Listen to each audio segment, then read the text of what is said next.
বিগত 6 মাসে অলৌকিকভাবে What the fuck? হারিয়ে গেছে। জান ও বেবি সোনার ময়না পাখি ভাই এর ভিতরে কি রয়েছে ভাই এর কি রয়েছে জুয়ান থেকে বুড়া, যুবতী থেকে কিশোরী, নানান বয়সের কিছুই না নানান ভাই, ছেলে এবং কিছুই না। মেয়ে। অনুসন্ধানে জানা গেছে তারা সবাই ফ্রি ফায়ার নামের গেমটি খেলতো। কোথায় হারিয়ে গেল ড্রেসটা কার বলো তো?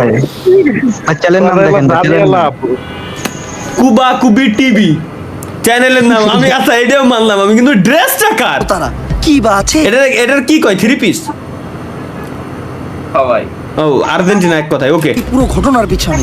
তাদেরকে ফিরিয়ে আনতে আমাদের দেশের সরকার এবং প্রশাসন কি পদক্ষেপ নিচ্ছে, এই প্রশ্ন আমার সহ পুরো বাংলাদেশের জনগণেরও। বিস্তারিত জানতে আমাদের সাথেই থাকুন। আমি রিপোর্টার মিয়া শরীফা, কুবাকুবি। ভাই এ ভাই আল্লাহ নামগুলো পাই কই কি বুঝলেন? রিপোর্টারটা করা। নসো এটা আমিও কইছি এতক্ষণ যাবত গাইছে এতক্ষণ মতো আমিও কইছি ভাই রিপোর্টারটা সেরা আরে